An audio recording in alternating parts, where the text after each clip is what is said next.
बांग्लादेश में भारतीय राष्ट्रीय ध्वज के अपमान और सनातनियों पर हमले के विरोध में आज पूर्वी बर्दवान के मेमारी पुलिस स्टेशन के अंतर्गत चिनुई से रसूलपुर बाजार तक विरोध मार्च निकाला गया। इस जुलूस में हजारों सनातनी शामिल हुए।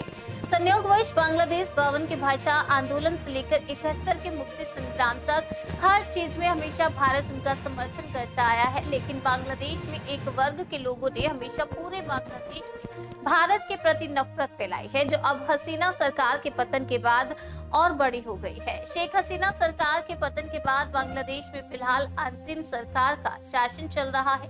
मोहम्मद यूनुस शासनकाल में बांग्लादेश में मानव हिंदुओं का सफाया हो रहा है। वहां हिंदुओं के घर जलाए जा रहे हैं, हिंदुओं को पीटा जा रहा है। प्रभु चिन्मय कृष्णदास उस समय हिंदुओं का मुख्य चेहरा बन गए जब वे हिंदुओं के अधिकारों की मांग के लिए सड़कों पर उतरे। चिन्मय कृष्ण को बांग्लादेश सरकार पहले ही गिरफ्तार कर चुकी है, जिसके चलते बांग्लादेश पारंपरिक हिंदुओं ने और भी ज्यादा विरोध प्रदर्शन शुरू कर दिया है। वहीं दुनिया के अलग अलग हिस्सों में भी हिंदुओं ने विरोध प्रदर्शन किया और यहाँ तक कि कोई मुस्लिम समुदाय के लोगों ने भी हिंदुओं पर हमले और प्रभु चिन्मय कृष्णदास की गिरफ्तारी की निंदा की। इस बीच बांग्लादेश में एक वर्ग के लोग भारतीय राष्ट्रीय ध्वज का अपमान कर रहे हैं। ये झंडा भारत की शान, परंपरा, शांति, समृद्धि का प्रतीक है।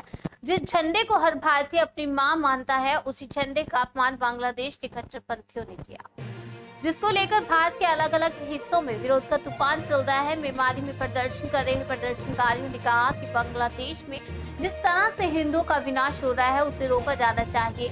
चिन्मय कृष्णदास को तुरंत रिहा किया जाना चाहिए और बांग्लादेश सरकार को लोगों को अनुकरणीय सजा देनी चाहिए, जिन्होंने भारत के राष्ट्रीय ध्वज का अपमान किया। सभी आयोजनों के नियमों के अनुसार यदि भारत द्वारा कोई कार्रवाई की जाती है, भारत सरकार को जल्द से जल्द कार्रवाई करनी चाहिए। আমাদের প্রতিবেশী দেশ বাংলাদেশ, সেখানে সংখ্যালঘু সনাতনী হিন্দুদের উপর যেভাবে কট্টরপন্থী মৌলবাদী আক্রমণ নেমে এসেছে, আমরা তারই বিরুদ্ধে প্রতিবাদ জানাতে এবং বাংলাদেশের ইউনিট সরকারকে চরম বার্তা দিয়ে এই অত্যাচার বন্ধের দাবিতে আজকে আমাদের এই মহামিছিল। আজকে এই মহামিছিল মূলত আয়োজন করেছে অল ইন্ডিয়া মতুয়া মহাসংঘ, আন্তর্জাতিক ইস্কন সংঘ এবং নাগরিক মঞ্চ ও সনাতনী ঐক্য মঞ্চ। আমরা এই মিছিলের মাধ্যমে ভারতবর্ষের সরকারের উপরও আমরা দাবি রাখতে চাইছি যে আপনারাও এই প্রতিবেশী দেশের যে নারকীয় অত্যাচার চলছে সেদিকে সজাগ থাকুন এবং এই অত্যাচার বন্ধের জন্য আপনারা সক্রিয় ভূমিকা নিন এবং সেই সঙ্গে ইংলিশ সরকারকে আমরা চরম বার্তা দিয়ে অবিলম্বে এই অত্যাচার বন্ধের দাবি রাখছি।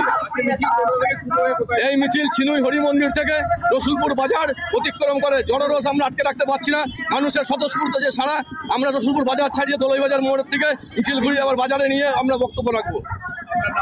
আমার নাম প্রবীর পোদ্দার।